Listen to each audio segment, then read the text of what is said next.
At exactly 6:10 a.m., the bus arrived late again. People grumbled. Some checked their watches. Others sighed like they already knew the day would disappoint them.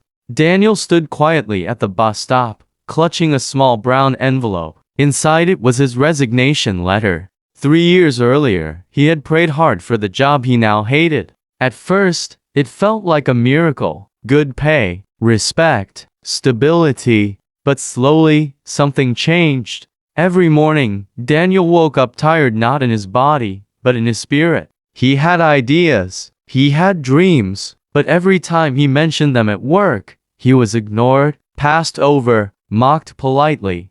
Be realistic, they told him. Stay where you are safe. That morning, Daniel decided he had had enough. If nothing changed today, he would submit the letter. The bus doors opened with a loud hiss. People rushed in, fighting for seats. When Daniel finally stepped inside, there was only one seat left at the very back. He hesitated. That seat was beside an old man with worn clothes and tired eyes. Most people avoided sitting near him. Daniel sighed and sat down. The bus moved. For a while, there was silence, just the sound of traffic and restless breathing. Then the old man spoke. You look like someone standing at a crossroads.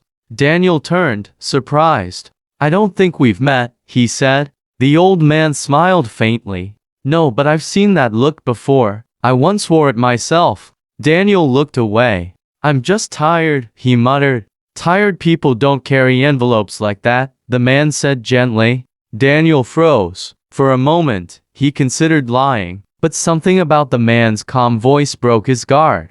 I'm about to quit my job, Daniel said. Today. The old man nodded slowly. Are you running away, or being led forward? That question hit Daniel harder than he expected. I don't know anymore, he admitted. I prayed for this job, and now it feels like it's killing something inside me. The bus stopped at a red light. The old man leaned back. Sometimes, he said, God answers our prayers in seasons. What feeds you in one season may starve you in another. Daniel listened closely. I stayed at a job for 22 years, the man continued. Not because I was meant to, but because I was afraid. I kept calling fear faithfulness.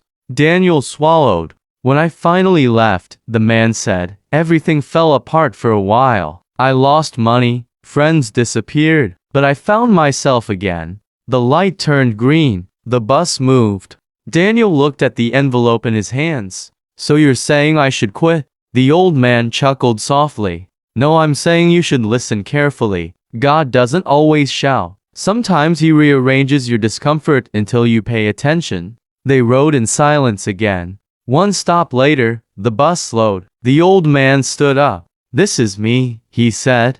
Before stepping off, he turned back to Daniel and added, whatever you decide today, don't decide from bitterness. Decide from alignment. Then he was gone. The bus continued.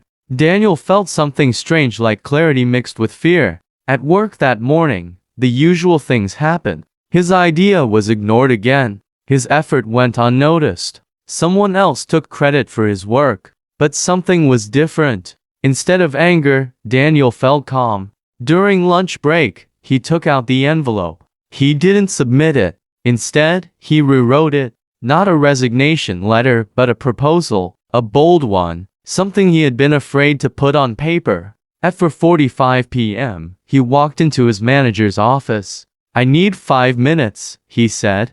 The manager frowned but nodded. Daniel spoke clearly, confidently, honestly. When he finished, there was a long pause. I didn't know you were capable of this, the manager finally said. Daniel smiled. Neither did I until I almost quit. 2 months later, Daniel no longer sat at the back of any bus. Not because life became perfect, but because he learned something crucial. Not every door closes to end your journey. Some close to force you to choose direction. And sometimes, the last seat on the bus is where clarity finds you. If this story touched your heart, don't forget to like, share, and subscribe.